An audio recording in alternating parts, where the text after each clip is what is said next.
এই চ্যানেল কোনো অবৈধ কার্যকলাপকে উৎসাহিত বা সমর্থন করে না। এই চ্যানেলের সমস্ত বিষয়বস্তু কেবল তথ্য ও শিক্ষামূলক উদ্দেশ্যে প্রদান করা হয়েছে। যদা যদা হি ধর্মস্য গ্লানির্ভবতি ভারত অভ্যুত্থানমধর্মস্য তদাত্মানং সৃজামি। পরিত্রাণায় সাধুনাং বিনাশায় চ দুষ্কৃতং ধর্ম সংস্থাপনার্থায় সম্ভবামি যুগে যুগে। নমস্কার বন্ধুরা, জ্যোতিষী এবং তন্ত্রবিদ শান্তনু বন্দ্যোপাধ্যায়ের অডিও ইউটিউব চ্যানেলে আপনাদের স্বাগত জানাই।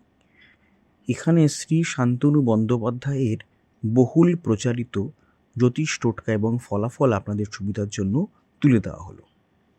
এখানে আপনারা অডিও ফরম্যাটে নানা রকম রিপ্রেজেন্টেশন হবে গ্রাফিকের, তার মাধ্যমে আপনারা এই ভিডিওগুলো দেখতে পারবেন খুব সহজেই। যারা যারা জীবনে নানান সমস্যায় জড়িয়ে পড়েছেন এবং সহজ সমাধানের পথ খুঁজে পাচ্ছেন না, তারা দ্রুত যোগাযোগ করুন আমাদের এই বুকিং নাম্বার। দেখবেন তলায় স্ক্রোলে বুকিং নাম্বার যাচ্ছে। আমাদের বুকিং নম্বর হলো 9830143048। সকাল 11টা থেকে সন্ধে 7:30 মানে 7:30 পর্যন্ত এর মধ্যে আপনারা ফোন করবেন। প্রেম, বিয়ে, বিচ্ছেদ, চাকরি, ভাগ্য, রাশি, যে কোনো সমস্যায় দ্রুত যোগাযোগ করুন এই নাম্বারে। নাম্বারটি ভালো করে দেখুন এবং নিচের স্ক্রোলগুলো ভালো করে আপনারা ফলো করুন। বাস্তুদোষ কাটানোর কয়েকটি চমৎকার উপায় আমি আগে এই চ্যানেলে বলেছি আপনাদের অনেককেই। আজকে একটি বিশেষ জিনিস টোটকা আপনাদের বলবো। কয়েকটি বস্তু বাড়িতে রাখবেন না। বাড়িতে এই বস্তুগুলি থাকলে দেখবেন যতই পরিশ্রম করেন না কেন জীবনে অর্থভাগ্য সুপ্রসন্ন হবে না এবং ঘরে দেখবেন আর্থিক অনটন লেগেই চলেছে। আপনারা হয়তো বুঝতে পারছেন না যে সারাদিন পরিশ্রমের পরেও কেন ঘরে আর্থিক অনটন চলছে, মনোমালিন্য চলছে। কয়েকটি জিনিস বাড়িতে রাখার জন্যই এই কাজটি হচ্ছে। তো সুখ সমৃদ্ধি ধ্বংসকারী এই জিনিসগুলোকে কেন ঘরে রাখবেন? ফেলে দেওয়াই বাঞ্ছনীয়। তো বাস্তুশাস্ত্র কিন্তু কয়েকটি জিনিসের কথা কিন্তু খুব পজিটিভলি, খুব স্পেসিফিক্যালি আপনাদের বলেছে, কিন্তু সেগুলি আপনারা চট করে মানেন না। না মানার জন্যই কিন্তু বা জেনেও আপনারা সেই কাজটি করেন না, সেক্ষেত্রে কিন্তু সমস্যা আপনাদের জীবনে চলে আসে, বারবার করেই চলে আসে। তা আজকে আমি বলে দিচ্ছি, কয়েকটি সামান্য জিনিস যদি ঘর থেকে বিতাড়িত করতে পারেন, ফেলে দিতে পারেন, সেক্ষেত্রে কিন্তু জীবনে আপনাদের কিন্তু লক্ষ্মী লাভ হবে। কীরকম না, এর কারণটা কি? মরচে ধরা জিনিস। মরচে ধরা জিনিস কখনো বাড়িতে রাখতে নেই। কি হয়? নেগেটিভ এনার্জি বেরোয়। মরচে ধরা প্রচুর জিনিস আমরা বাড়িতে রেখে দিই, প্রচুর খেলনা পাতি রাখি, বাড়িতে যদি কোনো কাজ হয় সেক্ষেত্রে পেরেক রাখি। ইভেন দেখা যায় যদি কোনো কার্পেন্ট্রির বাড়িতে কাজ হচ্ছে, কাঠের কাজ হচ্ছে, প্রচুর মরচে ধরা জিনিস বাড়িতে রয়ে যায়। পরে ভাবি আমরা কাবাড়িকে দিয়ে দেবো, দেওয়া হয় না, বছর বছর থেকে যায়। এদিকে ওদিকে ফাঁকে ফোঁক করে জিনিসগুলো পড়েই থাকে। কি হয়? এই নেগেটিভ এনার্জি যে এখান থেকে বেরোয় এই ধরনের মরচে পড়া দ্রব্য থেকে, তা কিন্তু আপনার সংসারে অশান্তির আগুন জ্বালিয়ে দেয়। এই অশুভ ছায়া এক পরিবারে অভাব অনটন দেখা দেয়। তো কি করবেন? মরচে পড়েছে বা জং ধরে গিয়েছে এমন কোনো জিনিস বাড়িতে রাখবেন না। একটি ছোট পেরেক হলো, সেটিকেও ফেলে দিন, জাস্ট ফেলে দিন। মরচে পড়া জিনিস থেকে প্রচণ্ড নেগেটিভ এনার্জি বেরোয়। এই অশুভ শক্তি আপনার সংসারে বড় ক্ষতি করে দিতে পারে। যদি দেখেন বাড়ির ছিটকিনিতে মরচে পড়েছে, রিপ্লেস করুন, ফেলে দিন, অথবা ছিটকিনিটাকে ঘষে শিরিষ কাগজ দিয়ে রং করে নিতে পারেন, এটিও ভালো কাজ।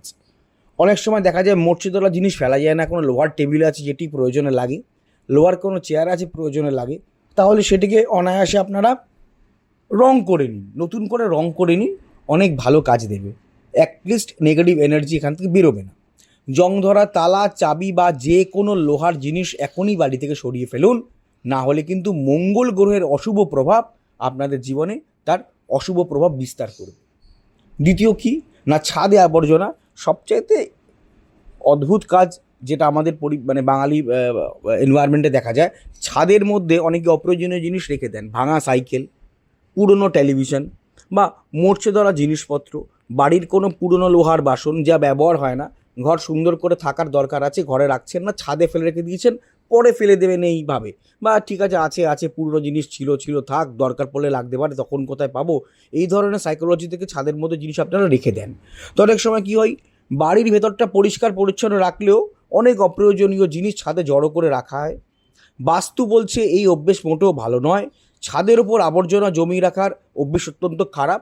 আপনাদের পক্ষে খারাপ না হলেও বাস্তু খুব খারাপ করে দেয় এই অভ্যেসটা।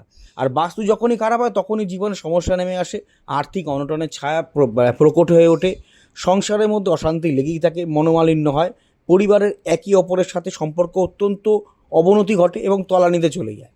তাহলে কী হয়? নেগেটিভ এনার্জি বেরোনোর জন্য এটা হয়। এর প্রভাবে কী হয়? আর্থিক সমস্যা বাড়ে, অসুখ বিসুখে ভুগতে শুরু করেন, অর্থ নষ্ট হয় এবং সংসারের কী হয়? সংসারে যেটা সুখ থাকে, সংসারে একটা সুদিন থাকে, তাদের গ্রহণের মতন কালো ছায়া চলে আসে। ছাদ পরিষ্কার রাখতে হবে, ছাদে যা আছে সব ফেলে দিন, প্রয়োজনে টব রাখুন, বিভিন্ন ফুলের টব রাখুন, মরশুমি ফুলের টব রাখুন, সেগুলি চাষ করুন, জল টল দিন, ছাদকে ভালো রাখুন, পরিচ্ছন্ন রাখুন। দ্বিতীয়ত, নষ্ট ঘড়ি। বাড়িতে দেখবেন পুরনো আমলের কয়েকটি ঘড়ি পড়ে থাকে সবসময়, সেগুলি ফেলা হয় না, হাত ঘড়ি হোক, দেয়াল ঘড়ি হোক, সেগুলো ফেলে দিন। নষ্ট বা বন্ধ হওয়া ঘড়ি রাখবেন না। নষ্ট ঘড়ির অশুভ ছায়া আপনার সংসারের অশান্তির কারণ, সুখ শান্তি ধ্বংসের প্রধান কারণ। এর নেগেটিভ এনার্জির প্রভাবে সংসারে দারিদ্র্য কিন্তু মাথাচাড়া দিয়ে দেয় এবং সংসারের সদস্যের মধ্যে নানা রকম, স্বামী স্ত্রী, ভাই বোন, বাবা মা, শ্বশুর শাশুড়ি, যেই থাক না কেন, তার মধ্যে দেখবেন ভুল বোঝাবুঝি বাড়ে, মনোমালিন্য বাড়ে, একে অপরকে সহ্য করতে পারছেন না, এরকম সিচুয়েশান তৈরি হয়। ফলে বাড়ির যদি কোনো ঘড়ি দেখেন খারাপ হয়ে গেছে, মায়া বাড়িয়ে রাখবেন না, বিতরণ করে দিন, ছুঁড়ে ফেলে দিন, কাবাডিকে দিয়ে দিন। এই ছোট ছোট কয়েকটি কাজ করুন, দেখবেন সংসারের মধ্যে কিন্তু যথেষ্ট পরিমাণে সুবাতাস বইছে এবং নিজেদের মধ্যে দেখবেন সম্পর্ক অনেক উন্নতি হয়েছে, অবনতির জায়গায় অনেকটা উন্নতি হয়েছে এবং সংসারে দেখবেন স্বাচ্ছন্দ্য কিন্তু ধীরে ধীরে ফিরে আসছে। রাতারাতি হতে হবে না, ধীরে ধীরে ফিরে আসবে। নষ্ট ঘড়ি রাখবেন না, ছাদে আবর্জনা ফেলবেন না, মরচে পড়া জিনিস সরিয়ে ফেলুন। যদি সরাতে না পারেন তাহলে সেটাকে রিপেয়ার করুন এবং সেই মরচেটাকে রিমুভ করে দিন, সরিয়ে ফেলুন, রং করে রাখুন। আপনারা অতি অবশ্যই কদিনের মধ্যেই চলে আসছে, অ্যামাজনে পেয়ে যাবেন শোধন দ্রব্য। আমি বলে দেবো, লিংক দিয়ে দেবো, এবং সেই শোধন দ্রব্য কিনে আপনারা যে কোনো জায়গায় থাকেন না কেন, আপনারা ওটা যদি কিনে রেখে দেন অনেকদিন চলে যাবে। যেমন অমৃতবিন্দু স্নানদ্রব্য 1 চিমটি করে, আপনারা যদি একটা ডিব্বা, এই ডিব্বাটা কেনেন, বহু দিন আপনাদের চলে যাবে। হ্যাঁ, আপনারা অতি অবশ্যই কিন্তু অ্যামাজনে গিয়ে নবগ্রহ বাথ পাউডার বলে সার্চ করলে এটা পাবেন। আর তারপর শোধন দ্রব্য আমি যখন করে দেবো, আমি বলে দেবো ইন্ডিয়া মার্টেও পাবেন, ইন্ডিয়া মার্টেও পাবেন। আমার যে আরেকটা নিজস্ব ওয়েবসাইট ananddarshan.com, সেখানেও আপনারা পাবেন। আচ্ছা, একটা কথা আপনাদের বলি, সেটা হচ্ছে অডিও ট্র্যাক। আপনারা হয়তো আমার ভিডিওটা চালালেন এবং দেখলেন যে প্রথম থেকে সেটা ইংলিশে হচ্ছে। মুশকিল, শান্তনু ইংলিশে বলতে শুরু করছেন। না না, ব্যাপারটা তা নয়। 3টে ল্যাঙ্গুয়েজে আমাদের ভিডিওটা সেট হয়ে যায়। অনেক সময় দেখা যায় হিন্দিতে আরম্ভ হয়ে যাচ্ছে, অনেক সময় দেখা যায় বাংলাতেই যা চলছে, আবার অনেক সময় দেখা যায় ইংলিশে চলছে। তো এটা যখন আপনারা চলবে, তখন আপনারা কি করবেন? কিচ্ছু না, ভিডিওর যেটা চলছে তার ঠিক ডান দিকে দেখুন কোনায় একটা চাকার মতো একটা সাইন আছে, একটু ক্লিক করলে দেখতে পান চাকার মতো সাইন আছে। সেই সাইনটাকে ক্লিক করবেন। ক্লিক করার পরে দেখবেন নিচে অডিও ট্র্যাক বলে একটা লেখা দেখাচ্ছে। ওই যে বারটা আসবে, বারের নিচে অডিও ট্র্যাক আছে, ওই অডিও ট্র্যাকটা ক্লিক করবেন। ক্লিক করলেই দেখবেন ওখানে বেঙ্গলি অরিজিনাল দেখাবে, যেখানে হয়তো হিন্দিতে চলছে, হিন্দি নিচে রয়েছে, কিন্তু বেঙ্গলি অরিজিনালে আপনারা ক্লিক করে দেবেন। যদি বেঙ্গলি অরিজিনালে ক্লিক করে দেন তাহলে কিন্তু আপনারা বাংলাতেই আবার আমার কথাটা শুনতে শুরু করবেন। হ্যাঁ, সুতরাং চিন্তা করার কোনো কিছু নেই। এই যে আমি স্ক্রিনে দেখিয়ে দিলাম, এইভাবে আপনারা অডিও ট্র্যাকটাকে জাস্ট চেঞ্জ করে নেবেন। হ্যাঁ, অডিও ট্র্যাকটা চেঞ্জ করলে আপনারা আবার পুনরায় আপনারা বাংলায় বা ইংলিশে বা হিন্দি থেকে আপনারা বাংলায় ফিরে আসতে পারবেন। যাই হোক।